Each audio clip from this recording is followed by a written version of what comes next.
Were you an athlete, school teacher, or maybe worked in a corporate world? Our careers, they tend to be the way that we identify ourselves. Now, what happens when that identity is taken from you? We found ours in real estate. Now, let us help you find yours on the Free Agent Real Estate Investing Podcast, starting now.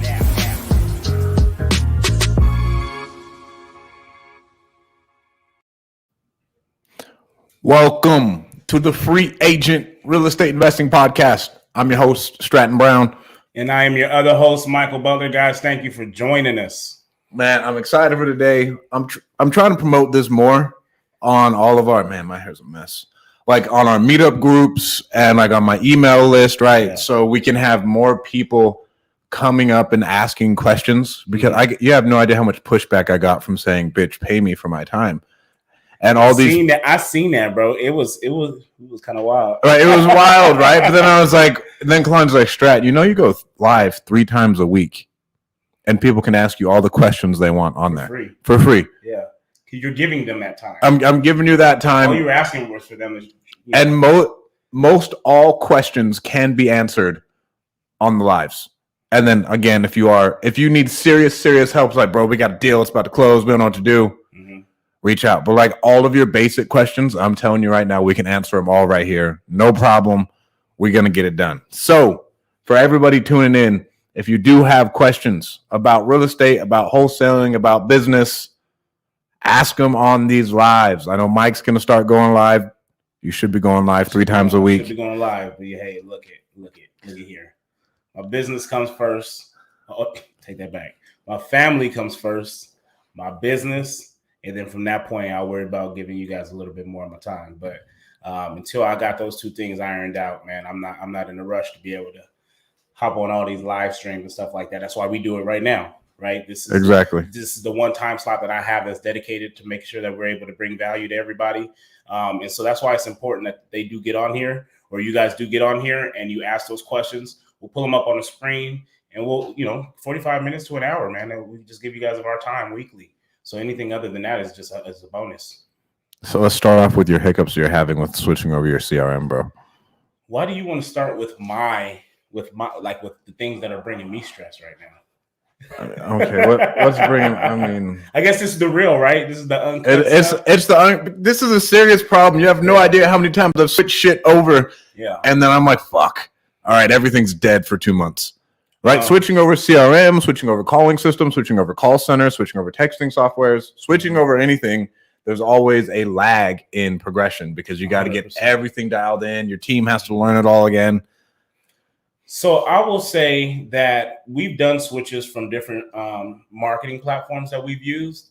And I would definitely say, hands down, switching over your CRM was something that it's something that kind of keep you up at night. But I think you always hear those who have scaled their business. And the biggest thing is they say is like, if I had to do it all over again, what do they say? I would have made sure that I had systems and processes in place, because the moment that you begin to try to start to implement those things is when all of the chaos really begins, right? Because it's a lot of moving parts. And so I wouldn't say that even with my business that it's scaled out, because it's not, right? I'm the acquisitions manager. I have, my wife handles a lot of the administrative stuff when it comes to like office manager type stuff. I got a lead manager, a data manager, and 2 cold callers. So it's not like we're that big. Yep. But once you switch CRMs, not only are you worried about moving over phone numbers that you were using from different platforms, right? Because now the CRM that we have, REI, they have the numbers are all within the CRM. So you're talking about porting over numbers from CallRail to get them over to REI. And so that's a process in itself. Your leads, getting all those leads moved over, getting those categorized the right way, because with REI, you're able to track your KPIs, where a lead's coming from. When's the last time you touched it? When did it get into your system? So now you're talking about 3 years worth of leads getting poured into a system unorganized.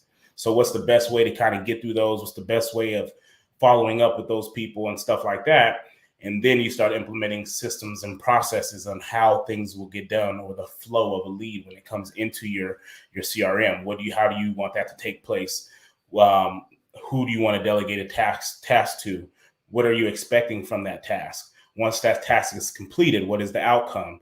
If it's a no, does it go here? If it's a yes, does it go here? So just all those little functions, it seems like it's little things, bro. And so when you go to start marketing, I sent out a campaign of texting, and I was just talking to, with Dean about it. And I just told him, I started sending out text messages, and when the return calls would come back, it was going through smartphone. You didn't even know what was going to happen. Like, I don't even know who's getting these calls.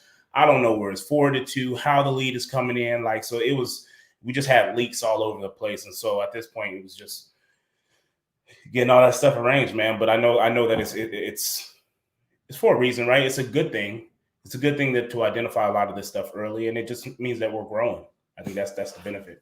And for me, I wish, and I bought a CRM to grow into it, but then I'm not a big fan of Podio just because of the amount of work that has to be done in order for it to do what I want it to do. Yeah. To where that's why a lot of people like switching over to Salesforce, but you could still, we looked into Salesforce. It was going to cost us like $15,000 a month in one of our companies to get it done the way we wanted to get done. For the amount of people. Right. For the amount of people that have to use it, for the stuff we need implemented and all that shit. To where I'm looking to Simply, but I never run your shit off of spreadsheets. Never, ever. Like, as people are going and they're getting started and they're talking to me like, oh, yeah, like, bro, go get a free Podio. Mm-hmm. And at least you can build and like you can grow into that. Yeah. And it tells you what to do. When you're just using spreadsheets, things are never going to go well. Shit is always slipping through the cracks. And I would say one thing that's kind of exciting is just like this whole with us taking this change, it does allow for, because it is a slowdown. No matter what people want to say, like, massive. You can still draw in, a bunch of leads, but your energy's gone. Your energy's in a different direction. You're working inefficiently because you don't have the right system or process in place. And so it's been fun to be able to sit down with my wife. Like, the kids are sleeping, we're just on a whiteboard, and it's been great for me because I can say what I want, and she'll be like, okay, you're thinking too deep into it. And so I think the longest thing when it came to us setting up a process of what happens when a lead is generated. So when a lead comes through into our CRM, what takes place from that point? Yep. And so I would be like, well, shoot, there's, you got to do this, you got to do that, you got to do all these things. And she's just like, but if we're keeping it simple, like, what's the next step? Like, it didn't have to be that deep when you talk about building out a flow chart. And so you really just start with that. You put, the lead is generated. What happens from that lead? Okay, it needs to be qualified. Now, qualifying a lead can mean a whole bunch of things, right? Those are little tasks within that one flow or that one step of your process. Now, who's handling all those little parts when it comes to qualifying a lead? And the biggest thing that we took from that is that a decision needed to be made. Is it a qualified lead or if it's not? What's happening if it's not? What's happening if it is? If it's a no, if it's a yes. If it's a yes, where does it go from that point? Okay, now we need to analyze this deal. We need to find out what the ARV is for it, how motivated they really are, right? If there's any equity in the deal or in the lead, right, based off of what they're asking for, because we talked about the 4 qualifiers. So you get a condition that may be, it fits our criteria, and we get a price. But we still don't necessarily know if the price is in what we need, but we did get two of the 4 qualifiers, right? And exactly. So now when we go to analyze it, if there's equity in what you're seeing as ARV, now that's something we need to call and make an offer range to. Not a hard offer, but an offer range just to see if it's worth going on the appointment. Yep. Right? If there's no equity in there, we're going to mark it as a dead lead, and we're going to put it onto a drip campaign for follow-up, right? So just those little things are all things that's just been discovered and we've done inefficiently. Or inconsistently also. Inconsistently, inefficiency. We can even talk about being intentional with your phone calls, like when you're training up your leads managers. Like, and this is this is Daniela's fault on our team for not telling him, like, hey, there needs to be an outcome. There needs to be an outcome of every fucking phone call, because then you're gonna have the fucking you have all the leads that are built up, and then he didn't know what to do with them. Which is what I had. Yep, and that's what you had, right? And then on top of that, of switching over CRMs, I would just say, as we're doing those things, we need to know what is actually going on. Right? What is going on? Like, and it exposes all your processes. 100% it does. Right? It exposes, like, oh, well, okay, here's a And it's good for you, right? Because now you can grow into different things. Things are going to run more efficiently. And you're talking about like, bro, yeah, I only work this much now. Yeah. Right. But you've gone back worked everything like, okay, well, he's going to handle this. He's going to handle this. He's going to handle this. All right, we're good to go. Yeah, because if there's no task there, then that allows me to do something else. Because I've done what I was, right now I look at myself and it's a bunch of no contacts or contacts. Well, what's going on with these? Right. You know what I mean? And so just my wife will always tell me, like, you just always act like it's like you got a lot to do. You know what I mean? Because you don't know. It's because you don't know. I know I need to be doing something. And this has been awesome for me because I'm able to see exactly what it is that I need to do. And it's progress, man. So it's frustrating because you go from, locking up deals and, doing all that fun stuff. But then when you slow it down, it takes you back to that, not a dark place, but it takes you back to like when you first got started. Oh, yeah. Well, and data, not drama. And then it's taking, like, we will take 4 steps back in some things. And this has happened in everything we've done where we take 4 steps back of fucking shutting stuff down just so we can, okay, now we can jump forward. We're going to take 10 steps forward, but stuff is going to stagnate for a little bit, but at least we can grow into it. Yeah. And it gets hard, like, as you scale, right? And you're like, man, I'm not doing shit, but that just means at a point in time, the company is doing good, right? If it is all running the right way to where you're going to get uncomfortable, like based off of just like what you're used to seeing in an account and stuff like that. But, what's really, it's a different uncomfortable, you really got to dial it back and be like, it ain't this, but I mean, it ain't really what we think it is. You feel that way, but it ain't, it isn't what it really is. When you run to a point to where people talk about when you hit that 1 million mark in a company, it only makes sense to go to 10 million, right? Just at forms of scale, right? You got to bring on so many different moving parts to make this shit work the right way. We're either staying here or we're pushing till 10. Yeah. Like there is no in between. Yeah. 100%. Which is really hard. And like you'll start to see that as where you're getting at to like, okay, now we're here. And like even though yes, it runs, it's just more overhead. Right. So okay, well, it's really what it is. Yeah, it's more overhead. But with more overhead, there's more tracking. Yep. And you'll really get fucked if you don't have a system. Oh, bro. And I think that's what really, honestly, besides switching to CRM, that's kind of what got me to even, we talk about it at the time, like, I do need to get in some type of mastermind, right? You need it. Well, what's going to happen in these things? I'm going to get in there. I'm going to have to lay out my business and I have no systems. I have no processes. How do you expect to get to 1 million? You know what I mean? Like I'm going to consistently pump out, $250,000 to $500,000 a year. Like that's just what it will be, just because I don't have systems.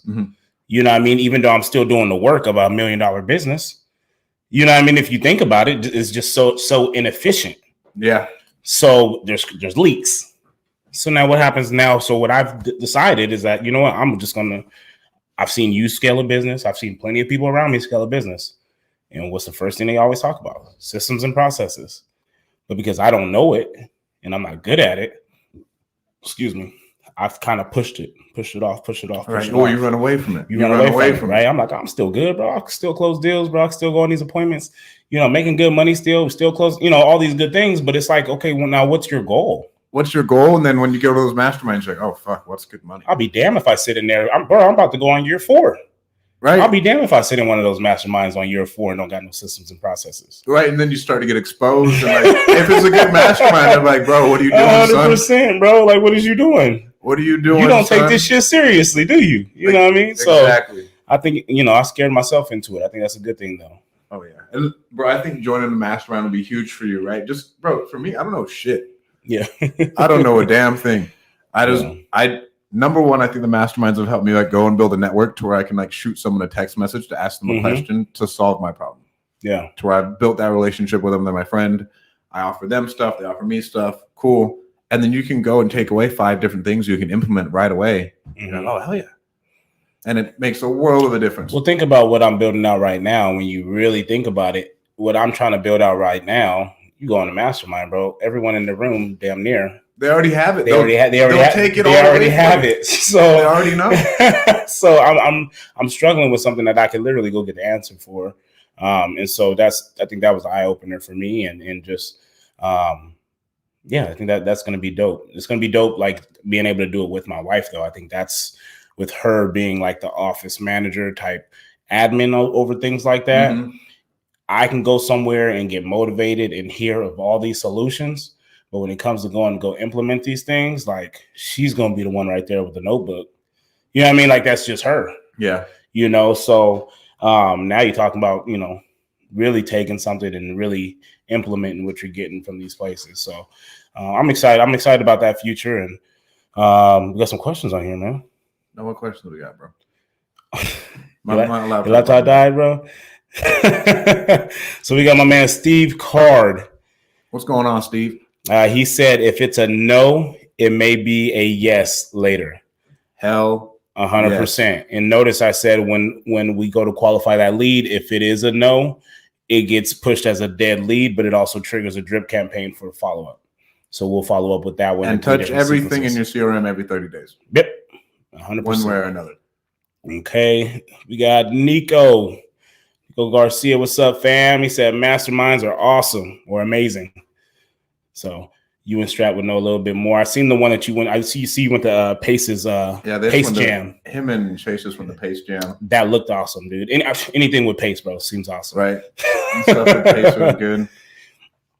We got Chang. He said, "What's good, everyone? What's up, Chang, man?" And then Scott Bukowski. He said, "Good stuff. It's all systems and processes. Work on the business, not in it." It is really, you work, I got this shit from Pace too, right? You work really hard on something just to pass it off. Like all I do is work hard on something, or I spend a lot of time thinking on something and I write it down and then I just pass it off. Yeah. Just pass it off like, hey, go make this happen. I don't care what it looks like. We'll evaluate it at a point to where like right now we're covering different inefficiencies in our companies. Like, okay, you say you're overwhelmed, but like send me your time schedule. Like what the fuck are you doing all day?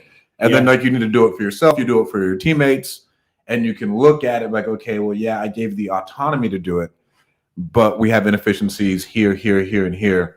We can clear those up. Then we can take more off your workload and you're happier. You're less stressed. And the number one thing I see when people feel like they need to be working more, they're super stressed is they don't have any numbers to go off. You can't go off 100%. And that's the truth. The funny thing is, I was exposed by my data manager. Shout out Calm Magicians. Shout out Calm Magicians. Shout out Calm Magicians. And you know, it was a very uncomfortable meeting for me as, you know, a head guy, you know, and I same thing I tell my people. I'm just like, bro, it's like this is us. You know, if I'm failing at something, like you should never feel like you can't tell me that I'm failing. Like, because I'm gonna fail. I need you. You know what I mean? And so we're going through it, bro. And we're going through just a list that we're marketing to, how they're stacked, what's skipped, what's not skipped. And if you guys don't have a data manager, I don't know you guys are offering it yet with Calm Magicians, man, but the email's going out this week. If you guys are looking for a data manager. If you are a what we call them, we have an integrator and we have a visionary. Yeah. If you are a visionary and you don't have an integrator yet, bro, 1,000%, you need to go get you a data manager because you're not good at tracking your data.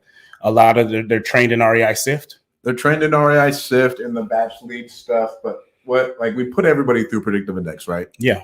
And so there's a personality type that we want called the craftsman, to where it's Chase's fucking personality type. Yeah. Right. Yeah. Towards the polar opposite of me. So I know inherently they're going to be good at everything that visionaries suck at. Like Chase is good at the details. Chase is good at hashing out all those systems, building out new things, to where I'm just like, hey, here's the idea. He's like, all right, that's an inefficiency that probably won't work, but we'll make the rest of this happen. Let's go. Yeah. To where, and then the data manager can track everything for you too. Yeah. And so with my data manager, we're going through all these lists and, you know, which ones we're cold calling, which ones we're texting, which ones are performing, how many leads we're getting from it, how many people we marketed to from that list.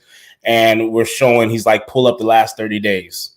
And we pull up the last 30 days, how many leads submitted, right? You already know if your leads is low, then obviously you need to market more. Well, it was getting a decent amount of leads. And then it said how many offers were made, and only one offer was made. Bro, we ran into that with one of our clients. One of my boys, where I was like, bro, how many offers have you guys made in the last 3 months? He's like, 3. I'm like, bro, every single one of those fuckers needs an offer. Yeah. I don't like if you're just getting started, even when I go in a slump, what happens? Yeah. Everybody's getting an offer. Bro, he told me, he goes, no, boss, I'm not trying. He goes, no, boss, I'm not trying to, if this was my company, he was like, and I'm looking at what you're looking at right now, he's like, I'd probably be pissed. And I told him, I said, I was embarrassed. I was pissed. But whose fault is it? Right, bro, it's mine. Yeah. And I told him, I said, I would have never known had you not put it in front of me like this. Data. That's embarrassing. Data. Now, why isn't there any offers being made? And then it goes back to the CRM that we're currently working on, right? And you're looking at it, dude, and it was we just had a lot of leads that weren't being not proactively, because my lead manager was working, but how I had him working and what I had him doing, it didn't specify that I needed an outcome or what the outcome looks like, a process. Yeah. What is the outcome? What is the outcome that you want? Right. Where I've tried leading people and like, hey, here's the fucking job, go do it. Yeah. But they need a little bit, everybody needs structure of the point of the outcome. How they do it is one thing, but they need to know what the outcome needs to be. If they don't know what the outcome is going to be, then they're just wandering around aimlessly. Yeah. Every time. What else we got, bro? Going on? It was I lost it. So it was, we talked about, it just wasn't specific a job. So basically my lead manager was pretty much a follow-up manager. Like he was just calling to see if the number was still the same, basically, if there was any more urgency, and then just push, and it wasn't, how was the pushover? There wasn't really a pushover. There wasn't a pushover. It stayed in the same file, that contact was made, and we're just following up with them. So it just looks like they're just sitting there and nothing's moving. And so we had to iron out what qualifying a lead looks like and what to do if it meets the criteria that we're looking for, and what to do if it doesn't meet the criteria that we're looking for, because then it at least empties out that basket. And so that's, again, I would have not known none of that had I not been able to sit there with my data manager and really see how we're really going through these leads and how we're going through this data. Well, now with the numbers, it makes it easier to discipline people, congratulate people, and fire people. 100%. Right? Because odds are like, okay, well, you can look at something and then you can, okay, well, that's off. Let's look down to the next thing.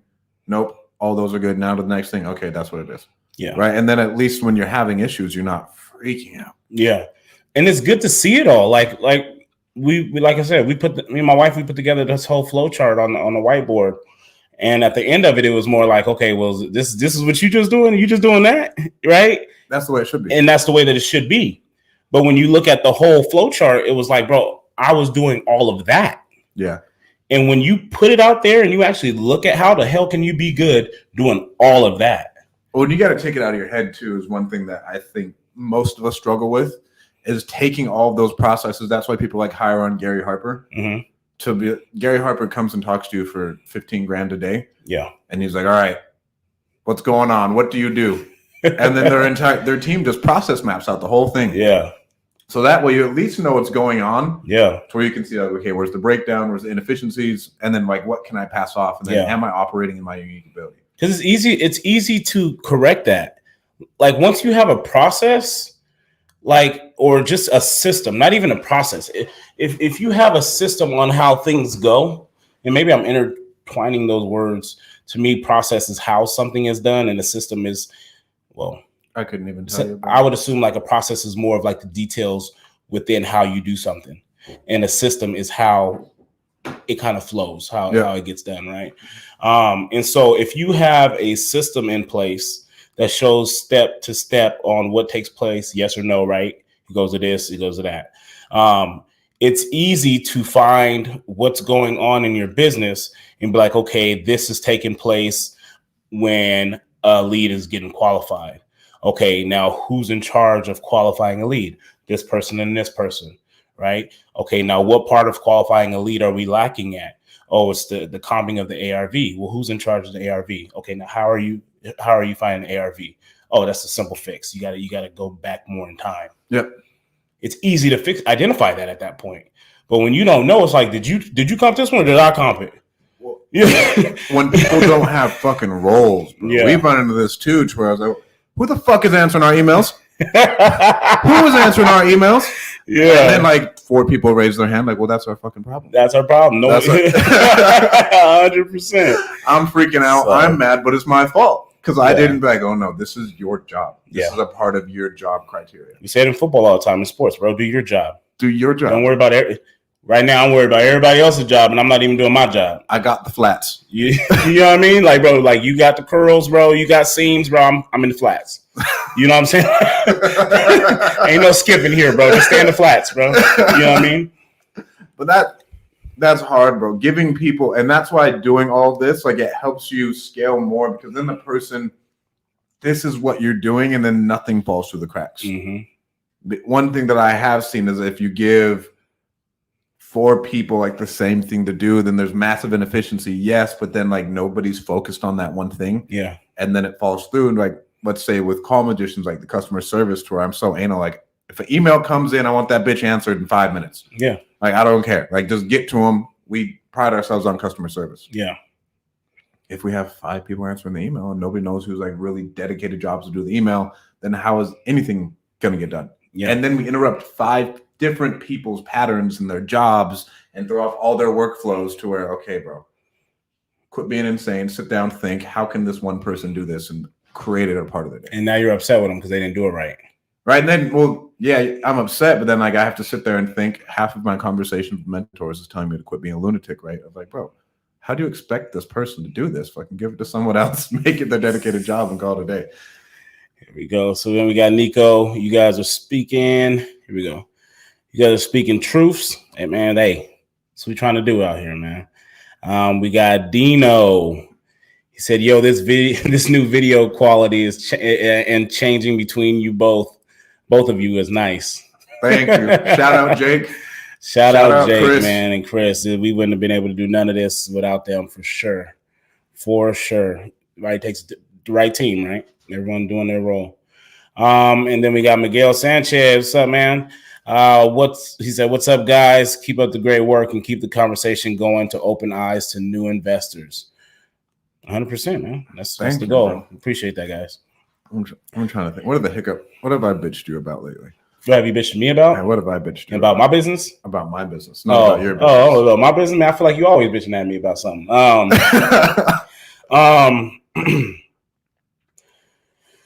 Oh man, I feel like there was something that you called me about when we first had that conversation last week. It was like on Thursday.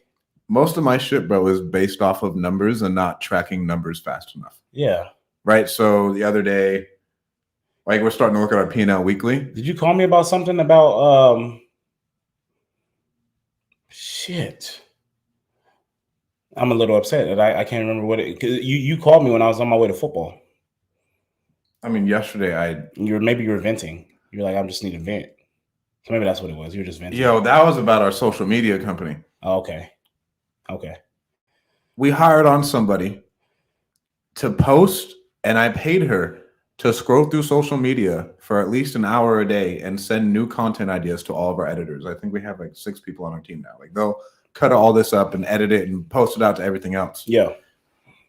And she didn't do her job. I was like, all you have to do is scroll through social media, consume, and then go post to my account and all our clients. Bro, that is some next level shit right there. If you think about it, did you just hear what you said? What? You paid someone, because right now you're a creator, right? Yeah. You create content for people to consume. Yeah. And so when you move to that space, you really run out of time to consume content. So you just said that you paid someone to consume content because you can't do it no more.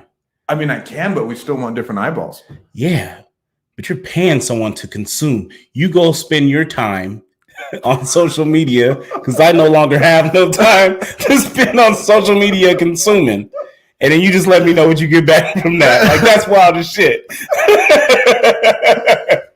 Yeah, keep going. I'm sorry. Yeah, so that's all she had to do was consume content. All she had to do was consume and like give our editors more ideas. Like, motherfuckers do that every day. Right? I was like, you do that every day. Yeah. And for me, this is one job that we did have laid out because like I've learned in our hiring processes and everything else, bro. If you do hire on someone, make sure they know exactly what they need to accomplish. Okay. Not how they're going to do it, Mhm. right? Like bits and pieces for me, it's bits and pieces of how you're going to do it because I like to inspire thinkers and come up with new ideas. But like, okay, just post. Like you're going to post and consume. And she didn't post for 3 days. And I was like, where'd you go? I consumed. No, and she was just like, well, I got really bad anxiety, and so I didn't work. And I was like, what? I'm paying you to do what you already do. Yeah. Just do your fucking job. But yeah, so that was communication. Then now I mean, but then communication, Why right? wait 3 days before you tell me? But like we tried anxiety? reaching out to her for 3 days, right? To where it's blah, blah, blah. Okay, we have to fire her. We found a new amazing person. To where one thing, it's hard for me not to hate people, right? Bro, it's just a person. It's just another job. Yeah. Whatever. They're going through their own bullshit. Fire them. Get on with it. Don't be a, what does it work? Don't make it a really bad firing. Like, hey, it's just not going to work out, dude. Like, it's not personal. It's not personal. It's on to the next. Yeah. Because like you have all these other people who are relying on you. If you don't do your job, and this is one thing I try and press all the time. If one person doesn't do their job, we all might all lose our jobs. Like we might all go out of business. I'm sorry. Like we're not some massive conglomerate that can take it to where you're doing the fries and Wendy's and it's okay. Yeah. Right. Like this is like small business and startups. We aren't some massive conglomerate that can afford that. Yeah. And then again, like what do you want to put? Like what are you putting on tape? Right, it's only excellence. Okay. Like what? Film don't lie, baby. Bro, film don't lie. Film and numbers don't lie. That's why I'm getting so big on numbers because the numbers don't lie. So like now, my assistant sends me KPIs from all different companies. She goes and I'm like, okay, I want KPIs for this, and this, all of it. KPIs from all our real estate partners, KPIs in the media company, KPIs in Home Editions, KPIs in our real estate company, everything. And it's so I can just make educated decisions and again hold people's feet to the fire. That's, I'd say, my number one phrase now is your feet are going to get held to the fire. Your feet is about to get burnt the fuck up if you don't if you don't get this right. And if you can't do it, like we have to, I think it's not when you're firing people, you are really now I'm thinking about everybody else. Like if this business goes down, bro, there's a lot of people who lose their jobs, a lot of families who can't eat. Or if even as a new one, and like we have people like, hey, I love this company. I'm really bought into this. I'm going to leave my current job so I can come work with you guys. Yeah. Well, so you didn't do your job. We only have a certain amount of customers. We put out a bad name. The startup doesn't go well. And then this guy left his job and you didn't care about that. Right, but then you can't take it that way. But I try and hammer that into like all of the people who are within our company. Is like, this is the way you have to think. You not doing your job doesn't just affect you. You know, you're selfish if you think it's just you. Right, you're selfish, but it's helped us a lot as far as company culture to where it's like all a team thing. It's us, man. It's us. It's us. Yeah. My guys still call me boss, and I'm like, please don't call me boss. Everybody calls me Strat. Yeah, I'm like, just call me Mike or something. Like, don't call me boss. Like, it gives me like an anxiety when they call me boss. Everybody calls me Strat. Glenna calls me Sir still. Yeah, I don't know. It's just something about it. I don't like it. Right, I don't like it. Yeah, because I rely on you guys more than like I know you guys rely on me, but like at the end of the day, like I rely on them. Like, you know what I mean? Like there's no me without y'all, you know, and that's kind of how I try to push it that way. And so, have you heard that podcast with Andy talking about like, oh, well, I became an entrepreneur, so I didn't have to answer to anybody? No, man, I answer everybody in my business. He was like, well, what? I have to answer to everybody. I have to answer to everybody. What are you talking about? It's so much worse. Yeah. To where okay, now when you only have a boss, you only have to answer that one person. Like now, like as you start to grow, right? Like you care about the other people being successful. 100%. You care about the other people growing more. It becomes your why. It becomes your why. It really does. And you know, when you genuinely do what you love and stuff like that, it can start with a passion of real estate. And, you know, obviously everyone loves to make money, right? It can start that way. But once you start seeing how what you've created can change the lives of other people, I honestly believe like that's what becomes your why. Oh yeah. Like I love like what we did with this company, but I love what this company does for others. You know what I mean? And I think that's just at that point, you can't get tired of something like that. Because you're constantly hiring people, right? You're constantly changing lives. Like that's how you give back. You created more opportunity for more people. Way more opportunity for a ton more people. I just had another thought. Like what Kyle's done with him, Mm-hmm. I was talking to him about like what he's created. He's like, bro, I've changed people's lives. Yeah. By building this and giving them an opportunity to go and like take it and run with it and empowering them to where they make way more money than they ever would have anyways. Yeah. Right. And you can create that situation, then you can start to open up their mind like, okay, this is what we do financially. This is how you take care of your money. Mm-hmm. And then for me, I don't even care if people go and start their own company. Yeah. This is the point where I've gotten over it to where in real estate, wholesaling, all of your acquisitions people are generally going to leave you to go start another company. If they're that good. Why wouldn't odds are they are not that good and they can't get their face kicked in like you got your face kicked in. But at the same time, if they leave, they probably aren't good enough at our core values. The only reason I have like the core values in place is because it's the only reason I'm successful. Right. But yesterday I was talking to everybody like, hey, if you follow these core values, I promise you'll be able to achieve whatever you want in life. If you don't, then you're going to go and try and do your own thing. You're going to get your face kicked in. And then you're going to come back like, oh my God, Strat was right. This is why he has us do this shit. Details matter. Details matter, baby. And excellence, bro.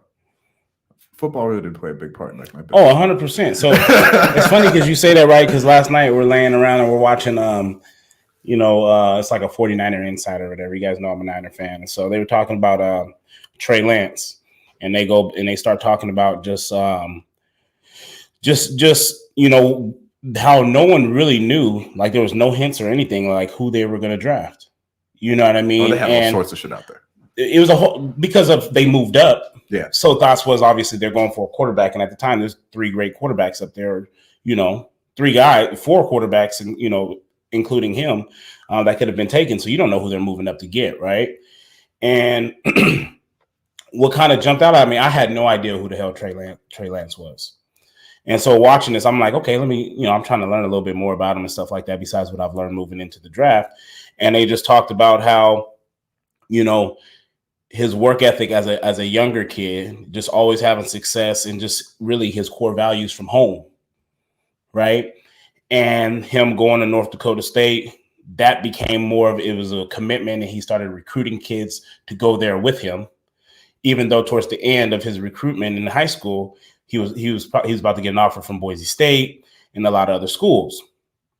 But, North Dakota State kind of sold him in the sense of like, we just had Carson Wentz go first round, right?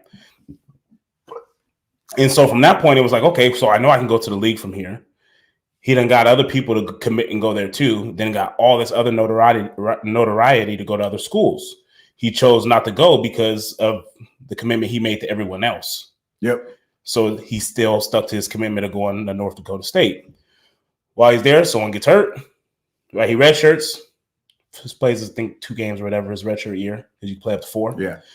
Redshirt freshman year, I think he either wins a job or someone got hurt. And he ends up playing that year, which was the only year that he played as a redshirt freshman, because the following year was COVID. No, so he hasn't even played games. He played 1 full year at quarterback. They went 16-0. He threw 48 touchdowns, 0 interceptions. That's pretty bananas. Right? And so, obviously, they're like, man, we got him for 3 more years. This is going to be fucking awesome. COVID hits. Now he's a redshirt sophomore, right? They play 1 game. He's already got his 3 years in college. His redshirt year, his redshirt freshman year, his redshirt sophomore year, which was the COVID year. They end up playing 1 game during the COVID year. And they were just talking about how emotional it was, because at that point they were already talking about him being a top 5 pick. And so he had to pretty much make that decision if he was going to come back or go, which made no sense to come back. It makes 0 sense to come back. But when you think of the mindset of playing 1 full season and expecting to be able to play more with, how it is in the locker room, and then COVID happens, and then all of a sudden you're like, bro, I might not ever play with these guys again. You know what I mean? And so it gave people time to go back and look at his story and dig into him and talk to his family. And that was the biggest thing when you talk about core values, stuff like that, right? How you will succeed based off of your core values and the things that you believe in.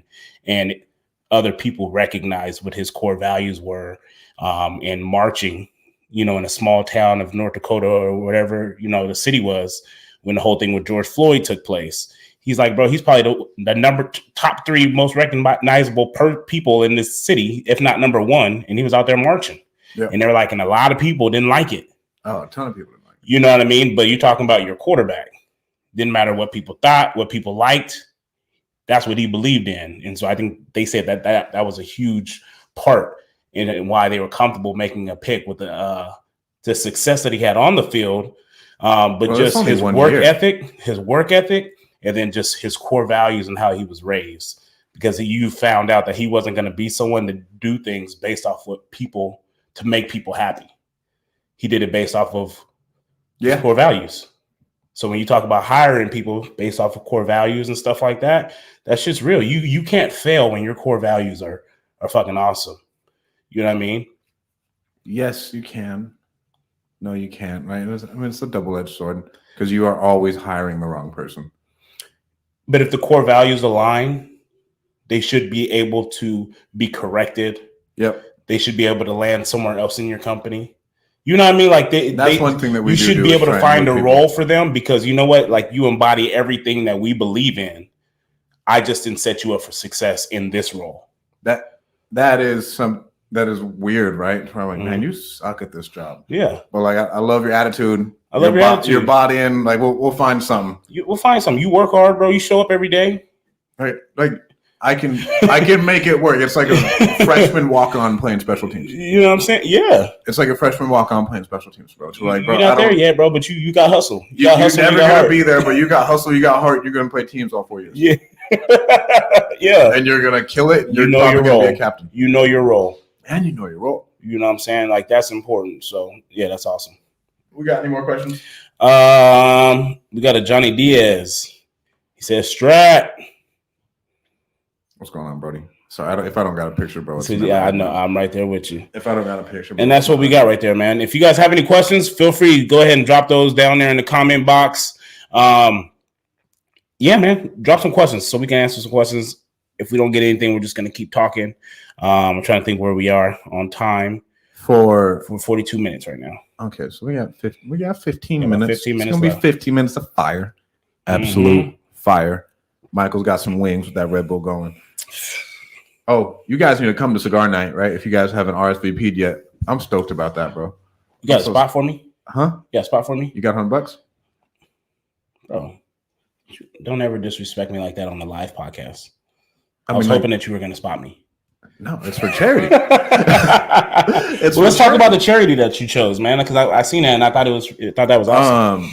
We've given them a lot of money over the last 2 years, like to where I was donating to this charity where I was dead broke, but I tithe on all my money. Like I'm not going to say I'm an atheist, but I'm pretty agnostic. But I do think tithing makes a massive, massive difference in your life as far as like karma and everything else goes and helping people in need. And so this is about like child trafficking and like kids in slavery around the world just being sex trafficked. And Tim Bowers is the one who organizes it. And I found out about it, bro, at my dad's loader jaw race. Every year he goes from Logan, Utah to Jackson Hole, Wyoming in a day on a cycle, on like a bicycle.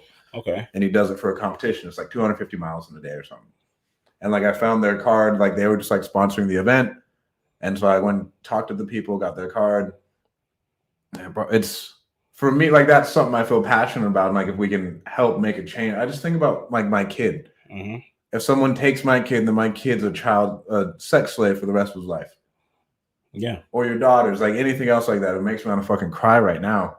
But like, so like that's just something I feel passionate about, and that's why I chose it, right? 100%. To where like we may pick other charities, but that's why I chose that one, just because I feel so strongly about it. Yeah. I think it's so the atrocities that are going on that nobody really talks about, right? People bitch about all this other political shit, but they don't talk about this. The stuff that we can directly help with, you know what I mean? Yeah. Yeah, kids go missing every day. Kids go missing every day. And this is like in America. To where you have like, you hear about kids getting kidnapped all the time. This isn't like by their baby daddy. This is by like some random person in a van pulls up to a park, grabs a kid and dips. Right. And I think about, man, if I lost my kid. Well, that's the worst feeling. I mean, that's you know, next to losing a kid, you know what I mean? Like those are things as parents you hope to never have to deal with or never have to face. That's why whenever I hear of it, or I see a parent grieving or whatever it is, like that hits a different spot because they're living what your worst fear is as a worst parent. fear. Right? This is my worst fear in life. I can, at this point, I could lose everything I have financially. And I still 100%. 100%. Yeah. 100%. So great calls. Now more about the event. Mosfino. Have you even come to Mosfino yet? You're always too busy. I've been to Mosfino. You're always too busy to come smoke with me. A few times, man. It's kind of it's this event is planned at a time that makes sense. It's planned far enough in advance for me to put it in the calendar and get it approved by my wife. Like, so I might be able to attend this. You know what I mean? Because there's a lot of notification there. Now with 3 kids, you know, and it being in the middle of football season, if you told me to go to Mosfino's tonight at 8:00, I'd probably be a no. Not because my wife is not okay with me going, but just because I'm not okay with having to ask her last minute. So I'm just going to tell you no. Because it brings me anxiety to even think about bringing it up. You know what I mean? So, but yeah, bro, I want it to be like more high level networking. Like I want to turn it into like a bigger charity event. Mm-hmm. I'm just going to keep raising the ticket prices, right? And yeah, everything that doesn't cover cost is just going towards charity. Like I don't need the money. Do you eventually? So what's the end goal with this one? Like you're bringing Michael Ray. So it's kind of, so I don't know if you've seen Cam Newton's podcast. It's like Smoking Something, right? And he owns a cigar lounge in Atlanta. And so he has an episode where it's him sitting there and he got Steve Harvey across from him. They got, sipping smoke or something, I think it's called. And they sipping on, whatever they sipping on. Same concept. And got but it's not necessarily someone, there's no audience. It's just a one-on-one interview where he's asking the OGs questions, right? And so when I seen yours, I was like, dope, first and foremost, because of the cigars, right? The vibes in the cigar lounge is dope. And then you're bringing someone, Michael Ray, to speak to the people. So it's kind of like a meetup. It'll be a podcast. Like I'm bringing Jake will be there with me. We'll have like the camera set up and everything, and then I'll interview Mike. And then if people want to ask questions at the end, sure. But the biggest thing is like, okay, I was like, man, how can I just make it a really cool networking event? Yeah. And then I started to think like, okay, if I want to do this, how can other people pay for it? Yeah. Like legitimately, like if I want to do this, I want to do it for free. Mm-hmm. How can I have other people pay for it? The cost to do the stuff. Yeah, just the cost to do for it. Yeah. And so it brings great exposure to a great cigar lounge. Right. Chris, the owner, donates to dozens of charities. Yeah. Here in Fresno, to where I love that. I love Mosfino. Adam and I share a locker there. Mm-hmm. And then Michael Ray, bro. Michael Ray is one of the best people I've ever met. But I know of Michael Ray. You know what I mean? Like, have you never met Mike? I don't think I've ever met Mike. But just hearing this story, bro, like not even hearing this story, just getting a quick little, what they call it, a spark note of kind of who he is. Oh yeah. Like to me was like, bro, you mix that with a cigar, a little sip or something with a speaker like that, I would imagine he's pretty fiery. But you know what I mean? Dude. So like that sounds like an awesome experience. And I think that you did a great job at trying to capture that for people. And hopefully maybe it becomes something that becomes a whole lot bigger to where maybe Mosfino is now sponsoring a bigger event. You know what I mean? So we can fit more people in there. And then, but eventually they can't fit everyone in Mosfino. No, but I'm going to keep it just exclusive. It becomes very exclusive. That makes sense. I like keeping it exclusive. And then to where when the ticket prices go up, then we have the people who can afford the actual ticket price to go pay for the charity. Makes sense. And then it's even more high level networking. 100%. Okay. Right. To where then we have then let's say every month we're donating tens of thousands of dollars to that charity, bro. Awesome. But we're getting from that way more than what you're giving. Oh yeah. You know what I mean? Because obviously you get the high level networking. I want to fly in. So you could have just brought me for the first one in for $100. You should have saved Mike for a little bit longer. You know what I mean? So we'll start flying in people from across the country is what I want to do. Dude. And then I met an artist in Salt Lake at the Lions Not Sheep event who worked at a hedge fund, and then now he's $1 million artist. And so I want to fly him out here, have him come talk. He still does real estate, but he's like $1 million artist, like does like massive stuff in Toronto. Okay. And I want to have him auction off one of his paintings, and then we'll donate all that money to the charity. That's awesome, bro. That is freaking awesome. That's awesome, bro. Sitting at 49 minutes, baby. Okay, so KPIs you need to know in your business because you suck. Number one, how many leads are coming in? Mm-hmm. Or let's break it down even deeper. how many text messages are going out, Mm-hmm. how many people are responding to said text messages. Okay. For calling, how many dials are being made, how many people are picking up. How many contacts? Off of that, how many leads are we getting from each of those platforms? We need to know this for our direct mail as well. Mm-hmm. How many letters went out, and then how many people called us back. Okay. We need to know that. Okay, now we know that. Now that we know that, we know, okay, something's off. Because a lot of people just feel like something's wrong, but then you don't know. Mm-hmm. And you're just kind of freaking out. Well, if you have 3 months of data saying, hey, we get a 50% response rate no matter what we do. When it drops to 45, you're like, oh, something's wrong. What's going on? Did we pull from a different data provider? Did we what happened there? All right. And then from there, we have our leads. How many leads did we get? How many of them were contacted? Because with cold calling, half of the issue is getting these people on the phone again. Mm-hmm. All right. So now we got that. So now we got contacted. How many appointments were set? How many offers were made? How many contracts, and how many of them closed? Yeah. Then it's easy from that point. It's easy from that point. Like, it sounds so easy, but then, man, when you track numbers, you feel so much more confident spending money. So in my instance, right, I have a data manager who every day these are numbers that he's gathering. How often would you recommend someone sitting down and going over these numbers? Are we saying once a week you go in? At the beginning, I look at it every day. At the beginning of every day? At the beginning of like what you're doing, I look at it every day, and then you pass it off to every week. Now I'm gonna start just looking at stuff every Monday, like because I have someone dedicated for it, so it makes no sense for me to look at it every day. I guess it does. Like, just get a KPI sheet sent to you and you look at it. Okay. Right, to where I just get KPI sent to me every day, and then I do like an overall weekly overview of like, okay, what's this looking like? Mm-hmm. To where that, and then that way you can manage multiple things at a time. Mm-hmm. Right. There's no way we can handle like the amount of companies that we do and like the different verticals that we're going into every day without like having like numbers that I can be productive. You wouldn't be productive. I'd be going over numbers every day. Well, I'd be all day.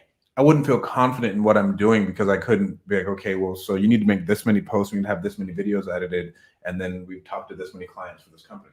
Mm-hmm. If I can just look at that, I'm like, okay, nope, we're on an upward trajectory or we're on a downward trajectory. As soon as we start to see a dip, I can dig into it. Like, okay, well, what variable changed that we went into a downward trajectory? Did we switch up the CRM? Mm-hmm. Right? Did we cut off marketing? Did we not go on enough podcasts? Like what? Mm-hmm. Like at what point caused this? Right? That makes it a lot easier. And like for me, bro, I can look at them every day. I'm only looking at them for like 5 minutes. Yeah, because it's all there. It's all laid out. It's all laid out for you anyways. Yeah, that makes sense. And then again, the big thing for me is I feel confident. Right? And I'm a massive control freak, right? I don't want to control anything, but I want to control everything, right? To where I just want to know, like, okay, if we go spend money here, we're going to get the result we want. Because as you start to scale, bro, when you go to these masterminds, you're going to be like, you know what you need to do, Mike? You need to spend more money. You're like, why the fuck would I spend more money? Like, I don't. 100%. Like, what is spending more money going to get me?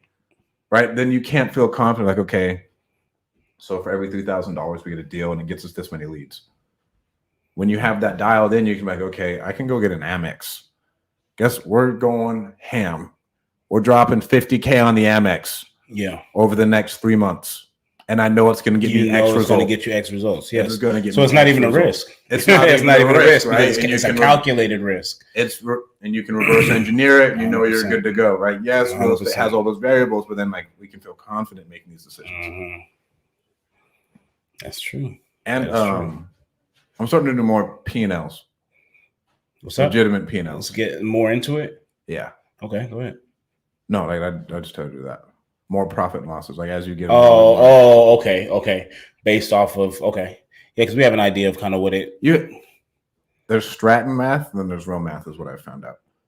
What's Stratton math? It's always off. It's always. It's always off because you don't do the shit. It's always off because I'm like way too optimistic, and then like I don't think our expenses are. What? I have an idea of what my expenses are each month because I recently had looked at it already. So I mean, could it be off a couple $100 at this point in time? Maybe. You know, I've saved money here, spent a little bit more money here, so I have a general idea of what my business costs to run each month. And so I know based off of closings if we're meeting them or not. And if we're not meeting it at that point, I'm like, okay, it's been 2 months and not meeting this figure in my mind. So I know shit's a little shaky right now. You know what I mean? So you kind of just know without having to dial straight into it, because no one wants to just look at that shit every day. It can almost be depressing. But no, that's very true. Like when I got in ruts, I wouldn't listen to real estate podcasts. Yeah. I wouldn't listen to them. Like I know I'm in a rut. I don't need to see just how deep of a rut I'm in. Right, exactly. Like I don't need someone's dick waving in front of me. We did 9 million last quarter. I mean, like, bro, I don't need that. Leave me alone. I don't need that. Leave me alone. What books are you reading? Books am I reading? Right now, I am not reading. Yeah, I'm not reading. So as of right now, yes, I'm stagnant. I'm not. Hand to my face. Right now, I'm not reading. Again, I listen to, at this point, it's just more of I'm listening to podcasts just as we talk about systems and stuff like that, right? I've read some of those system books. But yeah, that's kind of where I'm at right now. It's not reading books. Why are you not consuming more? Why am I not consuming more? Between doing, ironing out all this other stuff and I think just obviously we're in football season right now, so there's film when it comes to that too. You're still wild for that, bro. But it's what I love to do. You really do. You know what I mean? Like that's just some people like to smoke cigars, some people like to go golf, some people like to yell at kids. You know what I mean? But like I still have, I know what football has been for me and what it's taught me and core values and work ethic and stuff like that. I know what all those things brought to me and what having a good coach can mean to a kid. And so to me, even though it does take up a lot of my time, 6 months out of the year, I still find a huge joy in what I do and help and be a positive impact in people's lives, especially our youth and young men. And being an actual role model. And being an actual role model. Actual role model. Role model people can grasp. I think that's the hardest part is someone you can't see it for real. And I'm something different than what most of the kids would have too, because I'm not just a teacher on their campus.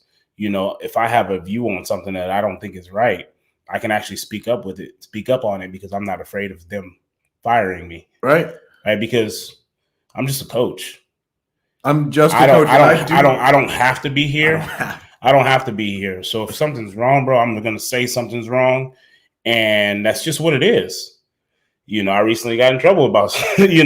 something like that because I had tweeted something out. And so I was asked to take it down and they wanted to have a meeting with me about it. And I just said, well, what are we going to have a meeting about?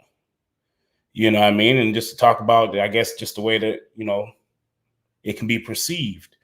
And so just like I told my kids, I'm like, if it can be perceived a certain way, you probably shouldn't be doing it. Because did I say anything that was a lie? Because all I stated was what happened. Was this about football? Huh? All I stated about is what happened.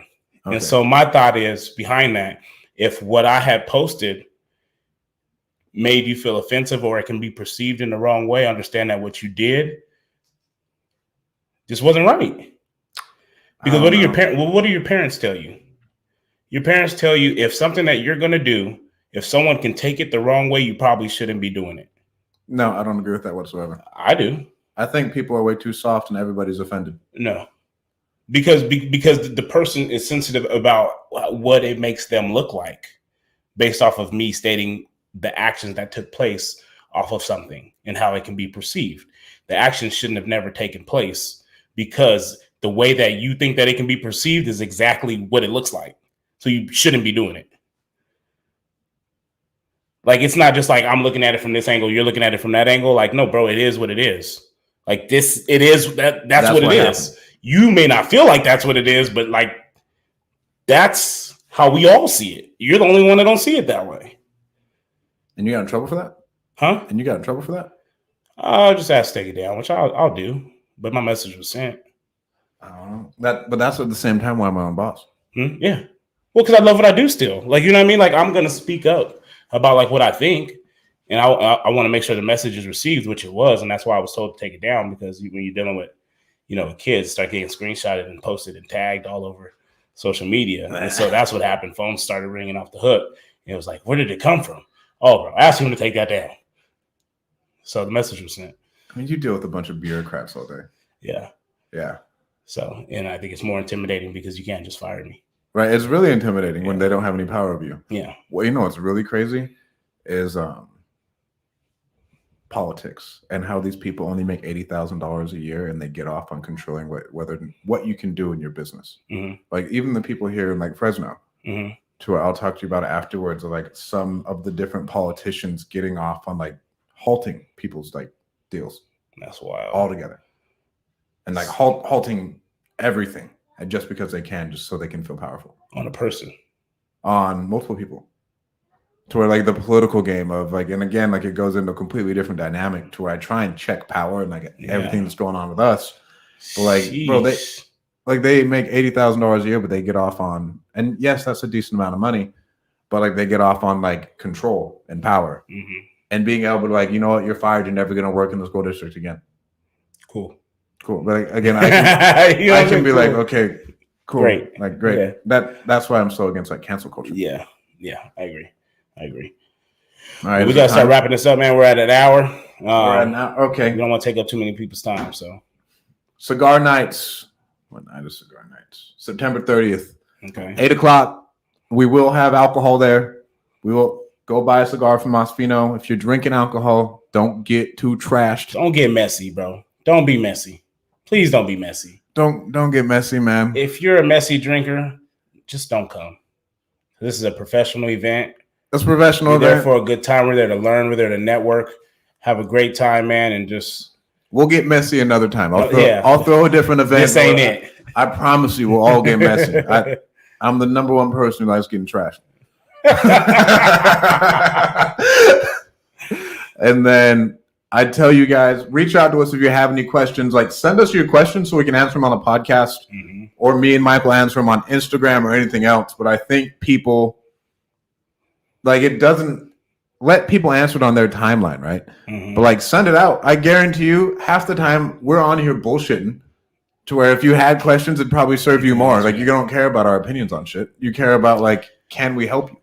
And if you don't give it to us live on the podcast, we also have our free agent real estate investing Facebook group, right? And so that's something we're trying to get better at, making sure that we're bringing value into that group also. So if you do have questions, drop them into that group, post them. We'll get on there, man. We'll answer them, and then we'll also bring it onto the live in case someone else maybe had that same question. So feel free to even utilize. You don't have to wait till every Wednesday around 12:00 to be able to ask these questions. Make sure you hop in our you join our group. Again, it's the Free Agent Real Estate Investing Facebook group. Yeah. And ask questions in there too. If and if worst case scenario, if you feel like it's a stupid question, send us a message. But at the end of the day, no question is a dumb question. You just don't know at that point in time. Now, once we start answering that question to you specifically, and you got the same question, then it becomes a dumb question. And that's just because you didn't go out and take action and see what the result was. Yeah. Like, I'd love a question about like, well, okay, I did it, and now what? Like I used to tell my students when they wanted to go to the bathroom, I was like, here's my bathroom policy. When you leave, you grab the pass, right? You don't have to ask. Just look in the back. If a pass is there, you can go. If it's not there, somebody's out, can't go.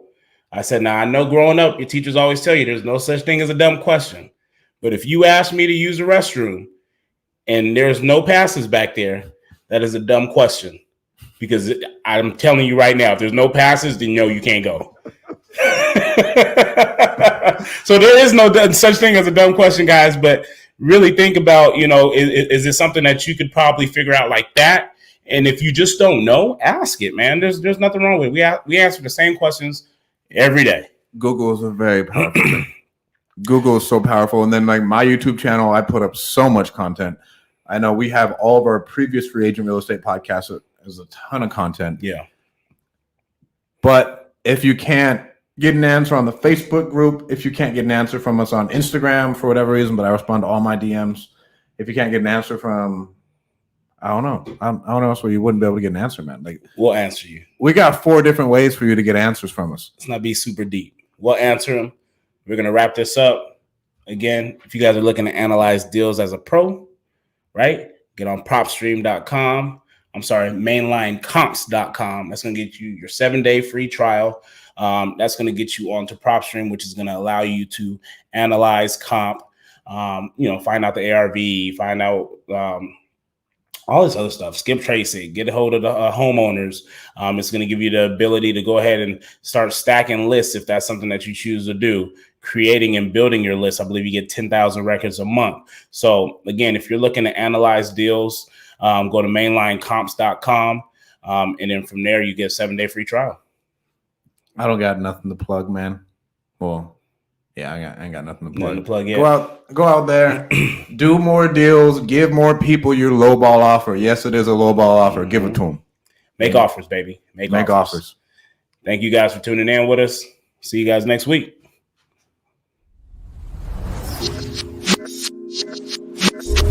Thank you for tuning in to the Free Agent Real Estate Investing Podcast. Don't forget to give us a 5-star review. If you would like to stay in touch with Stratton and myself, follow us on Instagram.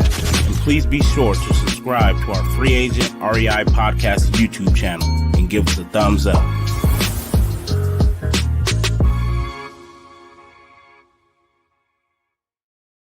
But I really just